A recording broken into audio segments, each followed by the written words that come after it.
فرقہ سمجھتا ہے.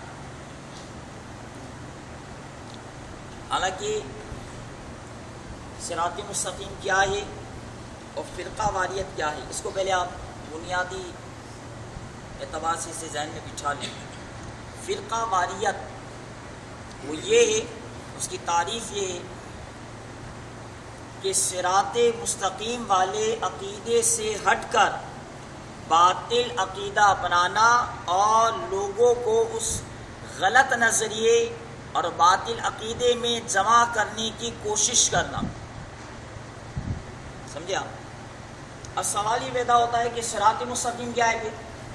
اگر صراط مستقیم سے ہٹ کر کوئی چیز ہے تو وہ فرقہ واریت ہے، وہ غلط ہے، وہ رانگ ہے. اور جو صراط مستقیم ہے یہی راہ جنت ہے، یہیں سے اللہ رسول کی رضا ملے گی. تو اب صراط مستقیم کیا ہے؟ تو صراط مستقیم کا تعین آج کا کوئی مفتی ملا یا عالم نہیں کرے گا، بلکہ صراط مستقیم کا تعین اللہ تبارک و تعالی نے از خود کیا ہے. سمجھا؟ صراط مستقیم کا تعین خود ہی کر دیا. چنانچہ فرمایا اہدنا الصراط المستقیم صراط الذین انعمت علیہم، یعنی وہی صراط مستقیم جس کی ہم دعا بھی مانگتے ہیں، مولا وہ رستہ، وہ راہ کہ جس پر جو چلا اور تو نے انعام کیا اس رستے پہ ہمیں چلا. تو پھر اللہ رب العالمین نے بتا بھی دیا وہی صراط مستقیم ہے. اور تمہیں میں بتاؤں کہ وہ صراط مستقیم پہ چلنے والے کون ہیں. فرمایا سورہ نساء آیت نمبر 69، فرمایا انعم اللہ علیہم من النبیین والصدیقین والشہداء والصالحین. یہ ہیں وہ چار خوش نصیب اشخاص، ہستیاں، گروہ کہ جو بھی ان کے اب رستے پر چلے گا، بتائے ہوئے نظریے پر چلے گا، بتائے ہوئے کام کرے گا، وہی صراط مستقیم. اور ان سے ہٹ کر وہ کیا ہے؟ فرقہ واریت اور باطل یا گمراہ، جو آپ کہنا چاہیں، منافقت، جو آپ کہنا چاہیں وہ کہہ سکتے ہیں. نبی رحمت شفیع امت صلی اللہ تعالی علیہ وآلہ وسلم ارشاد فرماتے ہیں، جامع ترمذی میں یہ روایت موجود ہے، مشکات میں بھی موجود ہے یہ حدیث. نبی پاک علیہ السلام فرماتے ہیں کہ بنی اسرائیل 72 فرقوں میں بٹ گئے تھے اور میری امت 73 فرقوں میں بٹ جائے گی. میری امت 73 فرقوں میں بٹ جائے گی. فرمایا الا ملتا واحدا، سوائے ایک ملت کے سب دوزخی ہوں گے. وہ جو 73 فرقے ہوں گے وہ سب کے سب، ان میں سے ایک کے سوا باقی 72 دوزخی ہوں گے، ناری ہوں گے. لوگوں نے پوچھا صحابہ نے، یا رسول اللہ صلی اللہ علیہ وسلم وہ کون سا فرقہ ہے؟ میرے آقا علیہ السلام نے فرمایا ما انا علیہ واصحابی، وہ فرقہ جس پر میں اور میرے صحابہ ہیں. یعنی اس فرقے کی نشانی یہی ہے، دیکھ لینا اس میں وہی چیزیں ہوں گی جو مصطفیٰ نے کی ہیں، جو میرے صحابہ نے طریقے اور نظریات اپنائے ہیں وہ اس فرقے میں پائی جائیں گے. یہاں سے ایک اور بات، بعض جیسے کہتے ہیں یار یہ کیا، ہر فرقے والے کہتے ہیں ہم صحیح ہیں اور یہ فرقہ ہے، یہ فرقہ بنانا نہیں چاہیے، ہے نا، ہم تو جناب کسی فرقے سے تعلق نہیں رکھتے. تو یہ ایک بداعتاً غلط بات ہے. یعنی گویا وہ شخص اپنے آپ کو اس بات سے جدا کر رہا ہے جسے میرے آقا علیہ السلام نے بطور پیشن گوئی پہلے سے ارشاد فرما دیا کہ پوری کی پوری امت 73 فرقوں میں بڑھ جائے گی، سوائے ایک کے سب جہنمی ہوں گے. اب جو لوگ کہتے ہیں فرقوں کو نہیں مانتے تو گویا ان کا اس فرقے سے تعلق ہو گیا جو کسی فرقے کو نہیں مانتا. سمجھے میری بات؟ گویا وہ یہ کہنا چاہ رہے ہیں کہ ہم کسی کو نہیں مانتے. گویا اب یہ ایک الگ فرقہ بن گیا، کہ وہ فرقہ بن گیا جو کسی فرقے کو نہیں مانتا.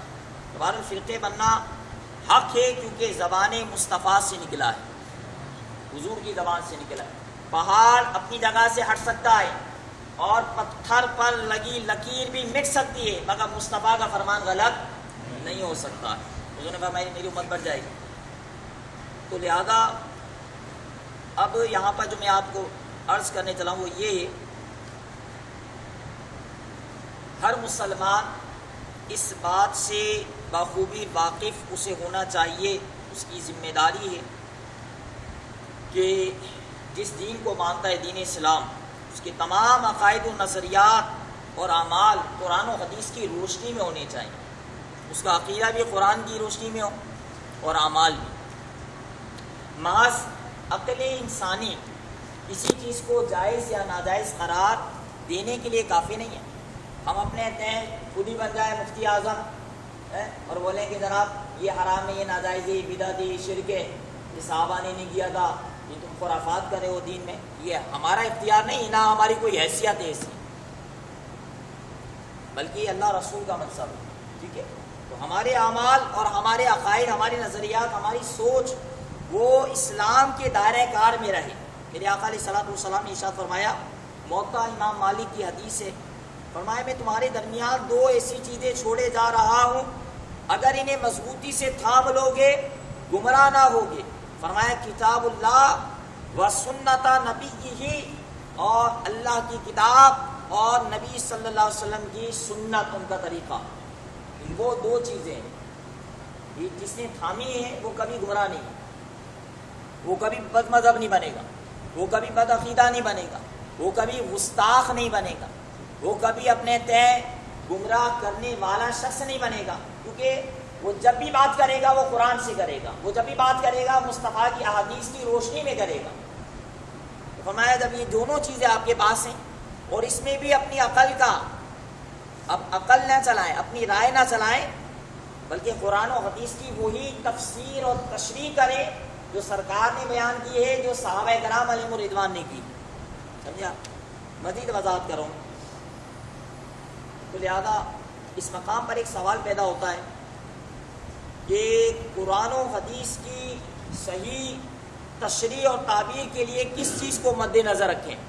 جیسے ابھی میں نے بند لفظوں میں کہہ دیا، قرآن کی بھی تشریح کرنی ہے، حدیث کی بھی تشریح کرنی ہے۔ آج کوئی بھی آپ کو فرقے والا وہ قرآن ہی پڑھ کے سنائے گا، کوئی بھی فرقے والا وہ حدیث پڑھ کے سنائے گا، لیکن اس حدیث کی تشریح، اس کی وضاحت کون سی؟ میں آپ کے سامنے حدیث پڑھوں، اپنی طرف سے تشریح شروع کر دوں، میں قرآن کی آیت پڑھوں، اپنی طرف سے اس کی تفسیر اور اس کی وضاحت کرنا شروع کر دوں، کیا یہ صحیح ہے یا اس کے لیے کچھ اور معیار ہے؟ تو یاد رکھیے ہمارے معاشرے میں ہر طبقہ، ہر فرقہ قرآن و سنت کی طرف دعوت دیتا ہوا نظر آتا ہے، مگر تمام ہی کے مفاہیم مختلف ہوتے ہیں۔ لہذا جاننا چاہیے کہ نبی صلی اللہ علیہ وسلم نے ہمیں اس مقام پر کیا تعلیم ارشاد فرمائی ہے۔ وہ بھی قرآن سے بات کر رہا ہے، اہل حدیث ہے، یہ شیعہ ہے وہ بھی قرآن سے بات کر رہا ہے، وہ وہابی اور دیوبندی ہے وہ بھی قرآن سے بات کر رہا ہے، یہ چکڑالوی فرقہ ہے وہ بھی قرآن سے بات کرتا ہے، غیر مقلد ہے وہ بھی قرآن لے کے کھڑا ہوا ہے، لیکن وہ قرآن کی آیت کی وہ تفسیر کر رہا ہے، یہ تفسیر الگ کر رہا ہے۔ یہاں صحیح العقیدہ سنی مسلمان کھڑے ہو کر قرآن پڑھ رہا ہے، اس کی تفسیر جدا گانا ہے، اس کی تفسیر جدا گانا ہے۔ تو آخر ایسے موقع پر کیا سرکار صلی اللہ علیہ وسلم نے کچھ تعلیم ارشاد فرمائی ہے؟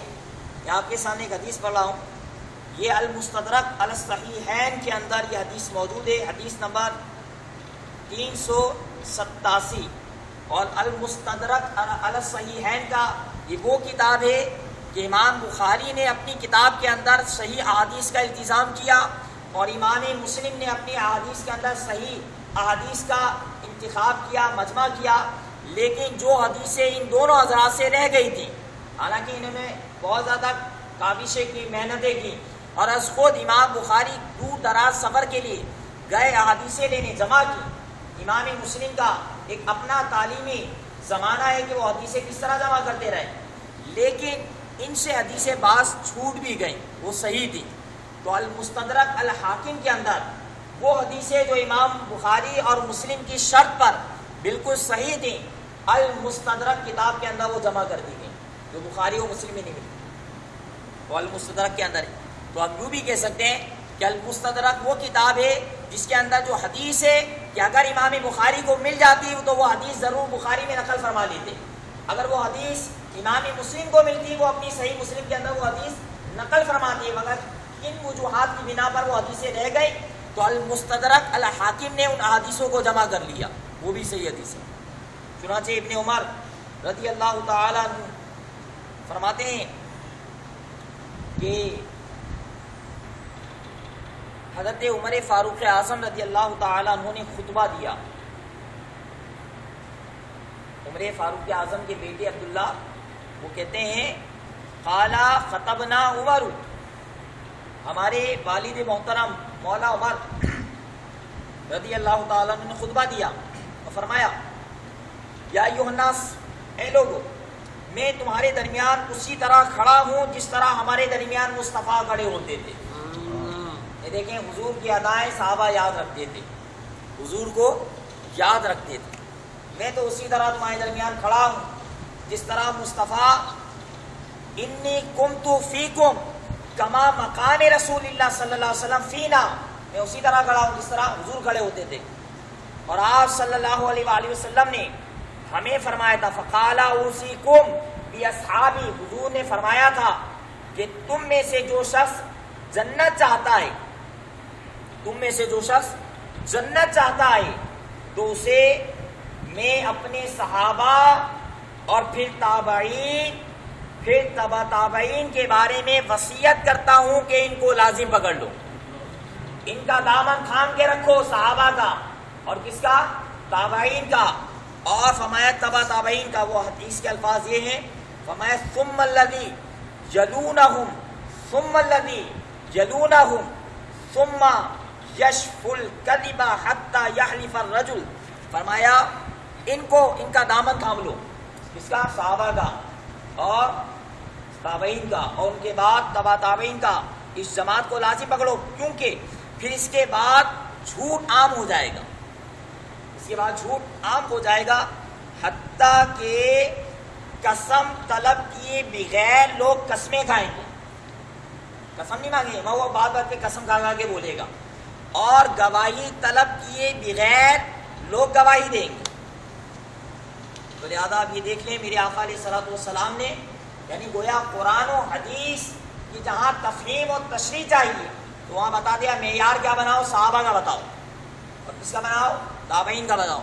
اور کس کا بناؤ؟ تبع تابعین کا بناؤ. اب جیسے یہاں ایک موٹی سی مثال دے کے کہ قرآن میں اللہ فرماتے ہیں قد جاءکم من اللہ نور، تمہارے پاس نور آ گیا، تمہارے پاس نور آ گیا. اب ہم نے دیکھا مختلف مکاتب فکر اٹھے، انہوں نے کہا ہم تشریح کر کے دکھاتے قرآن کی. اہل حدیث اٹھا، اس نے کہا جناب نور سے مراد اسلام ہے، نور سے مراد اسلام ہے، تمہارے پاس اسلام آ گیا. دیوبندی کھڑا ہوا تو اس نے کچھ اور تشریح کر دی، شیعہ کھڑا ہوا تو اس نے جناب کچھ اور تشریح کر دی کہ تمہارے پاس نور سے مراد علی آ گیا. انہوں نے کچھ اور تشریح کر دی، انہوں نے کچھ اور تشریح کر دی. اب سنی کھڑا ہوا اور اس نے کہا میں بھی اس کی تشریح کرتا ہوں. قد جاءکم من اللہ نور، تمہارے پاس مصطفیٰ آ گئے. اب نور سے مصطفیٰ پکڑ لیا. کہاں سے پتہ چلا نور کیا مراد؟ نور سے مراد تم نے مصطفیٰ کی ذات دیا. کیسے؟ اور یہ جو کر رہی ہے غلط ہے. تو ہم نے کہا جو حضور نے معیار بتایا تھا قرآن و حدیث کی جہاں تفہیم اور تشریح کرنی ہے تو کس کا دامن تھامنا؟ صحابہ کا اور تابعین کا اور تبع تابعین کا.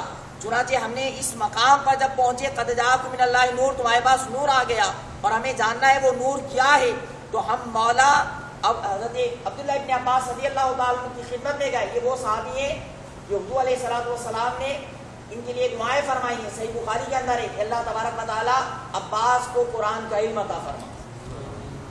تو ہم نے عبداللہ ابن عباس کی خدمت میں جب پوچھا صحابی رسول، وہ کہتے ہیں نور سے مراد محمد صلی اللہ علیہ وسلم.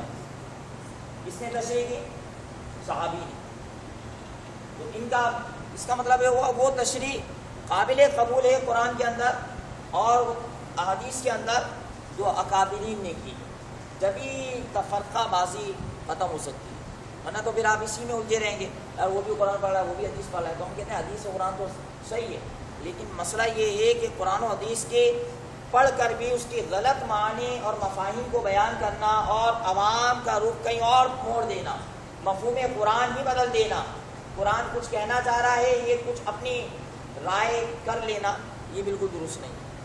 تو لہذا ہمیں اس حوالے سے اپنے معمولات اہل سنت اگر ہم دیکھتے ہیں تو آپ کی خدمت میں عرض کر رہا ہوں کافی عرصے سے، یہ سارے کے سارے صحابہ یا تابعین یا تبع تابعین میں پائے جاتے ہیں. آپ کو نظر و نیاز کا بتایا، اور دیگر جتنی بھی چیزیں جو میں نے بتائی ہیں یہ صحابہ اس سے قائل تھے، تبع تابعین سے قائل تھے، ورنہ تو اور دیگر فرقوں کے اندر جو گستاخیاں، بے ادبیاں، بے باکیاں، چالاکیاں اور جو غلط نظریے پائے جاتے ہیں، آپ کا دل گواہی دے گا نہیں صحابہ تو ایسا نہیں کہہ سکتے، آپ کا دل بولے گا تابعین ہرگز ایسی گھٹیا بات نہیں کر سکتے، آپ کا دل بولے گا، آپ کا ایمان بولے گا، آپ کا عشق بولے گا، نبی سے اگر پیار و محبت و چاہت ہے وہ اس کی صدا آئے گی، نہیں ایسے گھٹیے اور گندے نظریات صحابہ، تابعین اور تبع تابعین کے نہیں ہو سکتے جو دیگر فرقوں کے، اور اہل سنت میں یہ چیز نہیں پائی جاتی، اہل سنت میں یہ نہیں پائی جاتی۔ اور دیگر فرقوں کی کیا باتیں آپ کہیں گے، وہ کیا باتیں ہیں، آخر انہوں نے ایسی کیا بات کی؟ پہلی بات میں پہلے بھی کہہ چکا ہوں، ہمارا دیگر فرقوں سے اہل سنت کا، سنیوں کا جھگڑا اس بات پر نہیں ہے کہ وہ انگوٹھے نہیں چومتے، یہ ان کی بد نصیبی ہے کہ نہیں چومتے، یا ہماری خوش قسمتی ہے کہ ہم صحابی رسول کے سنت پر عمل کرتے ہیں۔ صحابہ نے کیا نا، وہ کہتے ہیں نہیں حدیث ضعیف ہے، حدیث ضعیف ہے، تو ہم نے کہا ہم نے حدیث ضعیف کی تعریف بتاؤ، اس نے کہا راوی ضعیف ہے، کیا ہے؟ راوی ضعیف ہے، تو ہم نے کہا انگوٹھے چومنے کا عمل ہم نے راوی کو دیکھ کے نہیں کیا، ہم نے مولا ابو بکر کو دیکھ کے کیا ہے، ہم نے تو صحابی کو دیکھا ہے، ہم تو راوی کو کوئی دیکھ رہے، تم راویوں کے چکر میں پڑے ہوئے، صحابی کا بھی کوئی تو عمل ہوتا ہے۔ تو ہمارا جو پھٹا ان پہ یہ نہیں ہے کہ بھئی آپ نیاز نہیں دلاتے، آپ گیارہویں نہیں کرتے، آپ چراغا نہیں کرتے، آپ سلام نہیں پڑھتے، آپ یا رسول اللہ نہیں کہتے، آپ اذان قبر پہ کھڑے ہو کے اذان نہیں دیتے، آپ فاتحہ نہیں پڑھتے، آپ دعا کے لیے ہاتھ نہیں اٹھاتے، اس میں ہمارا جھگڑا نہیں ہے، یہ ان کے معاملے ہیں کہ وہ نہیں کرتے۔ ہمارا اصل جھگڑا کن پر ہے؟ وہ ان باتوں پر ہے جو شاید آپ کے پاس یہاں پر جو بیٹھے ہوئے انہوں نے کبھی اپنی زندگی میں یہ باتیں نہیں سنی ہوں گی، لیکن حق کو سننا ہے، اگر آپ نے سچ سننے کی برداشت ہے تو سنیں، یہ سننا پڑے گا تاکہ ہمارا عقیدہ پتہ چلے، تاکہ دودھ کا دودھ اور پانی کا پانی سمجھیں، ورنہ تو ہم سب کہتے ہیں یار میں کسی کو برا نہیں کہتا، سب صحیح ہے جناب، ہمارے ایسے بھی ہے پلپلے سنی، بھائی سب صحیح ہے، ہم تو سب کے پیچھے نماز پڑھ لیتے ہیں، تو میں نے کہا ٹھیک ہے ہندو کے پیچھے نماز پڑھو، قادیانی کے پیچھے نماز پڑھو گے؟ بھائی نماز امانت ہے، امانت کس کو دی جاتی ہے؟ جس پر اعتماد ہو۔ اب پیسہ کس کے پاس امانت کے طور پہ رکھواتے ہیں؟ جس پر اعتماد ہو، ٹرسٹ ہو، یہ بھاگ نہ جائے، کھا نہ جائے، فراڈی نہ ہو، دھوکے باز نہ ہو، کرپٹ بندہ نہ ہو، اسی کو دیتے نا۔ جب آپ دنیا کی ایک ذلیل دولت، دنیا کی ایک ذلیل مال کو رکھنے کے لیے آپ اتنا اہتمام اور اعتماد کا سہارا لیتے ہیں، تو نماز تو افضل العبادت ہے جو معراج میں مصطفیٰ کو دی گئی ہے، اب ہر ایرے غیر نتھو لال کے پیچھے بڑھ کے وہ امانت دے دو گے؟ اب پتہ چلا وہ کھڑا مصلی پر ہے مگر وہ حضور کو اپنی جیسا سمجھتا ہو، وہ کھڑا مصلی پر ہے مولا ابو بکر کو برا کہتا ہو، وہ کھڑا مصلی پر ہے نبی پاک صلی اللہ علیہ وسلم کے متعلق کہتا ہو تو مر کر مٹی میں مل گئے، آپ ایسوں کے پیچھے نماز پڑھو گے؟ بہرحال میں اپنا ذاتی بتا دوں، میں انہیں امام کیا انہیں اپنا غلام بنانا بھی پسند نہیں کرتا، امام کیا میں اپنا غلام بھی نہیں بناتا۔ تو وہابیوں سے ہمارا اصل اعتراض یہ نہیں ہے کہ یہ فاتحہ ہے، اس پہ نہیں ہے، اصل باتیں کیا ہے جو انہوں نے اپنی کتابوں میں لکھی، اور وہ باتیں جو آپ نے نہیں سنی، جو آپ کو نہیں پتا، آپ تو نہیں پڑھتے نا ان کی کتابیں، پڑھنی بھی نہیں ہے، حرام ہے، آپ تو نہیں سنتے ان کے لیکچر، نہیں سننے، حرام ہے۔ اب وہ باتیں کیا ہیں تاکہ فرق واضح ہو جائے، دودھ کا دودھ اور پانی کا پانی، تو سچ سننے کا حوصلہ ہمت پیدا کریں۔ تقویت الایمان، یہاں ایک طرف دیکھ رہے ہوں گے آپ کتاب کا ٹائٹل ہے فوٹو کاپی، اور ایک طرف جس بات پہ ہمیں پکڑ کی ہے کہ بھئی یہ غلط بات ہے، یہ قرآن و حدیث کے خلاف ہے، صحابہ ایسی گھٹیا باتیں نہیں کرتے تھے، وہ باتیں لکھی۔ تو ابھی لکھتے ہیں، یہ ہائی لائٹ بھی نظر تو نہیں آئے گا، بعد میں آپ دیکھ لیجیے گا۔ یہ کس کی کتاب ہے؟ یہ ہے تقویت الایمان، یہ وہابیوں اور دیوبندیوں، اہل حدیث غیر مقلد کے جو بڑے مولوی ہیں، ان کا نام ہے اسماعیل دہلوی۔ وہ لکھتے ہیں کہ جو کوئی نبیوں کو اور ولیوں کو اپنا وکیل اور سفارشی مانے گا کہ یہ ہماری شفاعت کریں گے اور قیامت کے دن ہماری شفاعت کر کے جنت میں لے جائیں گے، جو نبیوں ولیوں کو اپنا سفارشی سمجھے گا اور نظر نیاز کرے گا، اس کو اللہ کا بندہ مخلوق اگرچہ نبیوں کو مخلوق ہی سمجھتا ہے سمجھے گا، تو کہا سو ابو جہل اور یہ جو سفارشی مان رہا ہے نبیوں کو، فرمائے یہ دونوں برابر ہیں. اب بتائیے. اور صحابہ کیا کہتے تھے؟ حضرت انس کہتے تھے یا رسول اللہ آپ مجھ سے وعدہ فرما لیں کل قیامت کے دن میری شفاعت کریں گے. یہ صحابی ہے. آقا میری شفاعت کیجئے گا.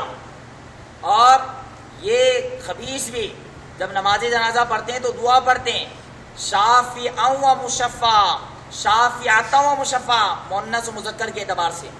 وہ چھوٹی سی بچی، وہ چھوٹا سا بچہ اس کے پیچھے کھڑے ہو کر ہاتھ باندھ کر دعا کر رہے ہیں کہ مولا قیامت کے دن اس بچے کو ہمارے لیے سفارش کرنے والا بنا، قیامت کے دن شفاعت کرے اور تیری بارگاہ میں عرض کرے، تو اس عرض کو قبول کر کے ہماری مغفرت فرما دے، جنت عطا فرما دے. ارے جب تمہارے چھوٹے نابالغ بچے اور بچیاں شفاعت کر سکتے ہیں تو مصطفیٰ کیوں نہیں کر سکتے؟ انبیاء کیوں نہیں کر سکتے؟ غوث اعظم کیوں نہیں کر سکتے؟ کیا وہ بڑھ گئے تمہارے بچوں سے؟ انہوں نے کہا نہیں نہیں، جو یہ کہے گا ابو جہل اور یہ برابر ہو گئے. اب بتائیں یہ بات بالکل غلط ہے، قرآن اس کے خلاف. ایک اور بات، یہ وہی کتاب ہے تقویۃ الایمان، دیکھ لیا یہ ہائی لائٹ ہوا ہوا ہے. کیا ہوا ہوا ہے سنیں. وہابی دیوبندی کے پیشوا کہتے ہیں ہر مخلوق بڑا ہو یا چھوٹا، ہر مخلوق بڑا ہو یا چھوٹا، وہ اللہ کے شان کے آگے چمار سے زیادہ ذلیل ہے. اس کی حیثیت کیا ہے؟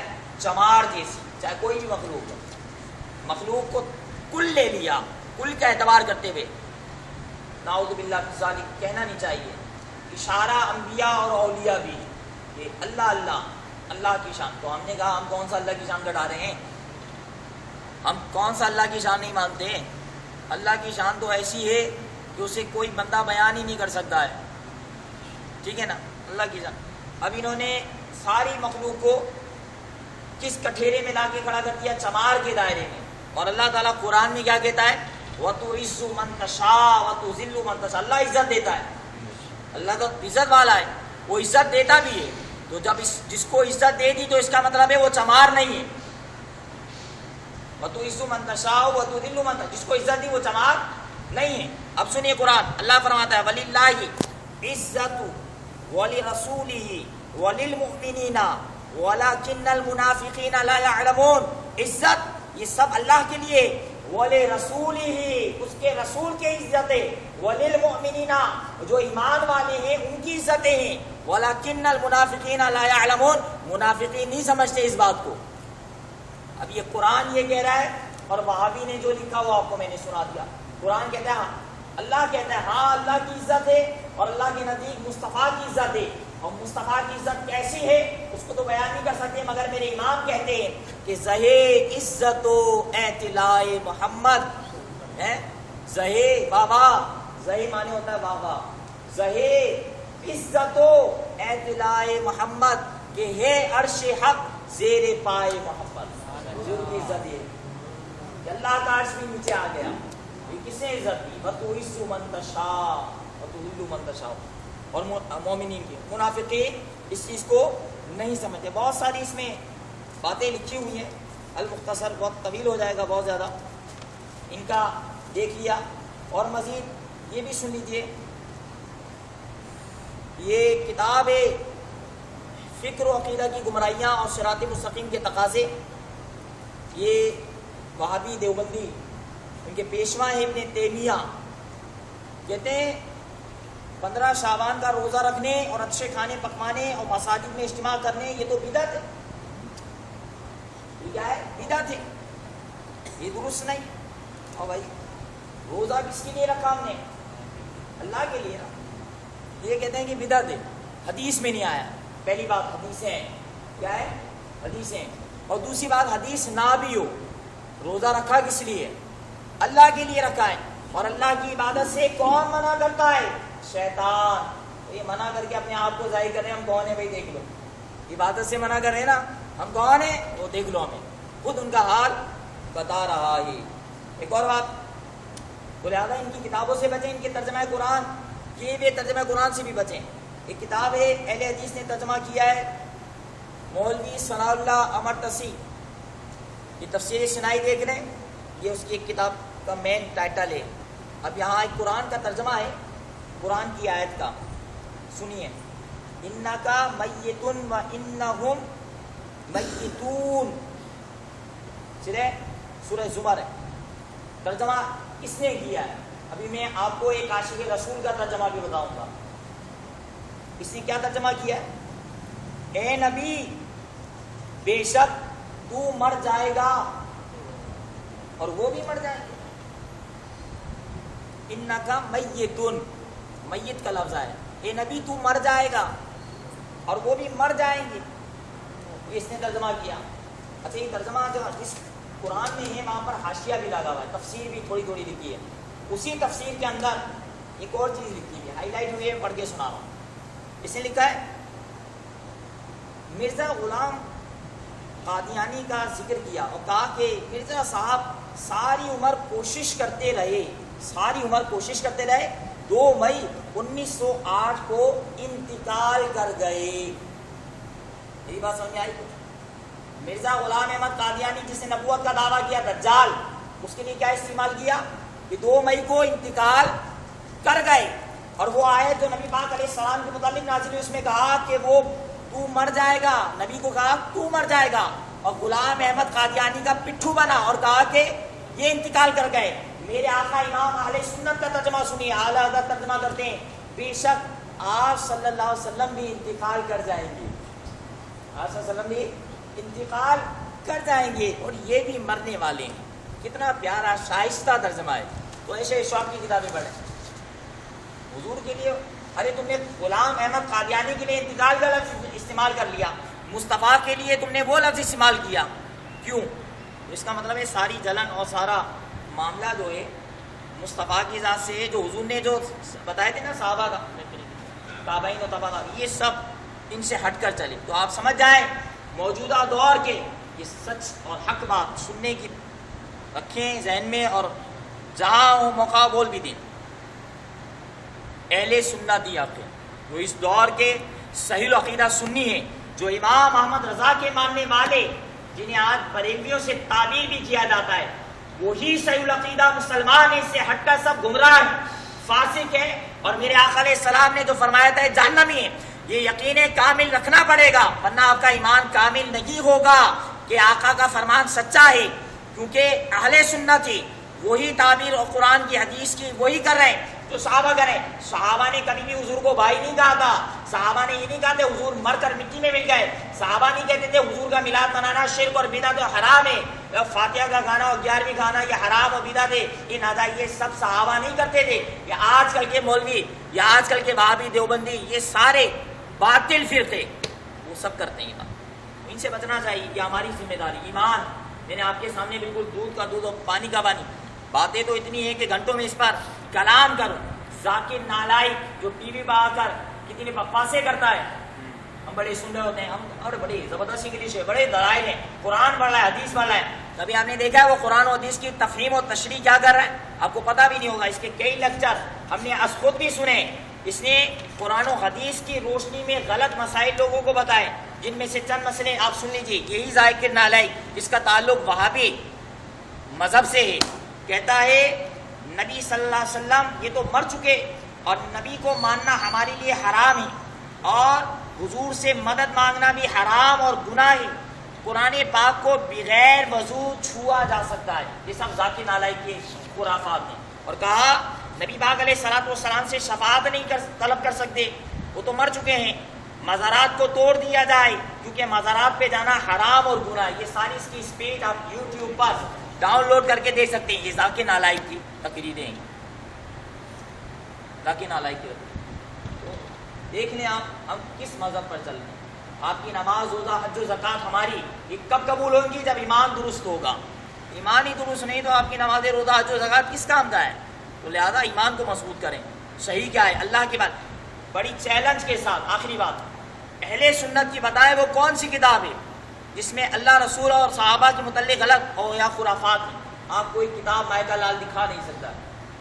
پوٹ پٹھان باتیں تو وہ سبھی کر لیں گے ادھر ادھر، لیکن ہم اہل سنت کے علماء باقاعدہ ان کی کتابیں اٹھا کر کھول کر ایک ایک سطر میں دکھا دیں گے آپ کو بھائی یہ غلط ہے.